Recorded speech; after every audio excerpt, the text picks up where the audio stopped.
Hello guys, আসসালামু আলাইকুম। আপনারা সবাই কেমন আছেন? কি করতেছেন সবাই? তো আপনারা দেখতে পাচ্ছেন এইখানে আমি কিছু কাঠ তার কাটা, তারপরে আপনার করাত যাবতীয় একটি খাঁচা বানানোর জন্য যা কিছু লাগে আমি ওইগুলো নিয়ে প্রস্তুত। তো এখন আমি একটা খোয়ার বানাচ্ছি। তো আগের ভিডিওতে আপনাদেরকে দেখাইলাম যে খরগোশের জন্য একটি খোয়ার বানাতেছিলাম। এখন খোয়ারটার সম্পূর্ণ ফ্রেম তৈরি হয়ে গেছে।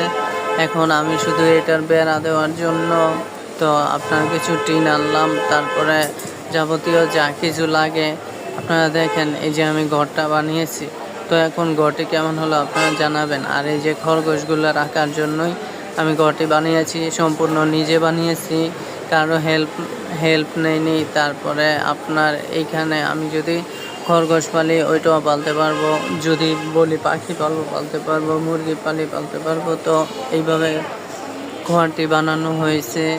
তারপরে আপনার বৃষ্টি রোদ সব কিছু চিন্তা করে তারপরে খোয়ারটি বানিয়েছি। তো এখন খরগোশগুলো ছেড়ে দিলাম।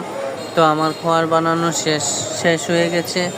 আমি খোয়ারটির মধ্যে এই খরগোশগুলো রাখার জন্য তো আগে এই খাঁচার মধ্যে তাদেরকে কিছু খাওয়ালাম, খাওয়ানোর পর এই খাঁচাতে তো আর তারা উঠতে পারবে না। তো এই খাঁচার মধ্যে রেখেই তাদেরকে খাওয়ালাম।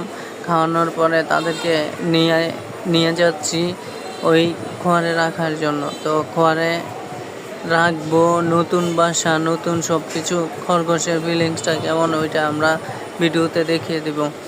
তো এখন খোয়ারের সামনে আনলাম, তারপরে একটি খরগোশ নিলাম, কালো খরগোশটি নিলাম।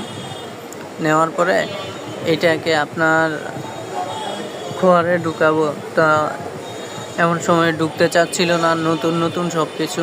তো তারা কি এইটার মধ্যে খাপ খাওয়াতে পারবে কিনা তাও জানি না। তারপরও যত কিছুই হোক তাদেরকে তো এইখানে থাকতেই হবে। তো আস্তে আস্তে সব কিছু ঠিক হয়ে যাবে। তো সাদাটাকে মাঝখান দিয়ে নিয়ে নিলাম। নেওয়ার পর সাদাটা তো আর যেতেই চায় না। তো ও আমার হাত থেকে ছুটে যাওয়ার চেষ্টা করতেছিল, আমি ছাড়তেছিলাম না, একদম ভিতরে দুটোটারে বসাই দিলাম। তো আমার খোয়ারটা কেমন হলো আর আমি যে শখটা করলাম এই শখটা কেমন হলো আপনারা আমাকে কমেন্টে জানিয়ে দিয়েন। ভালো না হলেও জানাবেন, ভালো হলেও জানাবেন। তো জানালে কোথাও যদি ভুল ত্রুটি হয়ে থাকে তাহলে সেটাকে সমাধান করার চেষ্টা করব। তো আমি তো নতুন, এটার মধ্যে আর কখনো